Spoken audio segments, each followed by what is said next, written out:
Ito na nga guys, no. Ito na siya actually. Dahil hindi natin na-demo na masyado. So, ito na siya. Mura lang siya, 780. Hello guys. Ayan, andito na tayo. So, ngayon, first time ko to mag ganito. Hindi tayo sanay do. Kasi, ito siya guys, ang 15 Pro Max. So, maganda siya kasi mayroon siya yan. May tatlo siyang color, black, blue, at saka gold. So, maganda siya kasi mayroon siyang keyboard. Diba? 15 Pro Max. So, kompleto naman siya lahat. May extra yung, meron siyang extra na, meron na siyang protector. Meron din siyang extra na protector. So, marami siyang gifts, diba? Meron siyang 12 packs of cases na ang laman nun ay 17 pieces. Tsaka, kompleto naman siya. May pen naman siya. Ayan, ayoko na yung gamitin yung pen. So, ito na siya. Meron naman siyang keyboard. Diba? iPad, may keyboard. And then, meron siyang mouse, of course. So, susubukan natin yan, guys. So, pack space. Sharon. Bagay to sa anak ko kasi siya mas gusto niya kasi may keyboard. So, sa laptop kasi ng anak ko na isa, ayaw, nagre-request siya ng keyboard.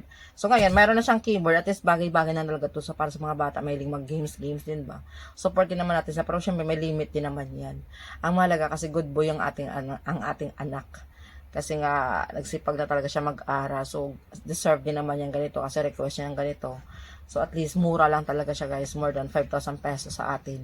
O saan pa kayo makakita niyan. At dual SIM siya, guys, dual SIM. May lagayan siya ng SIM card. At least, anytime, ilagyan na ng SIM card dito. Pag tumatawag ako sa kanya, makapag-follow up din ako sa kanya.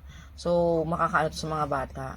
At least, ito kasi hindi siya yung dot-dot lang dyan. At least, pag, lang siya, paisi-isi na lang siya ba. May keyboard din siya. Ang ganda. Maganda siya, guys. Yan sa may Monkey Home lang yan siya mabibili. So, bumili na kayo. Kasi nga, at least, ganda siyang pangregalo. Ayan, kung marami kayong pera, i-off na natin. Tapos, chinecheck talaga nila yung items bago ka talaga umalis. Sa harap mo talaga mismo para at least wala ka nang maereklamo. Well, which is good naman talaga yan. Kaya kung bumili kayo ng items, huwag kayong magmadali. So, talagang mag-focus kayo na i-check talaga yung items para wala nang maraming dada ba. Kasi yun talagang kanilang rules.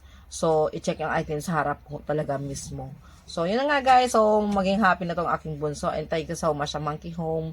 No, kasi, napaka-affordable na. Ang ganda pa ng serbisyo. Talagang natuwa lang ako kasi talagang maganda naman talaga kanilang serbisyo at maganda naman talaga yung items nila. O, diba? So, what are you waiting for? Mag-Monkey Home na kayo. Bye!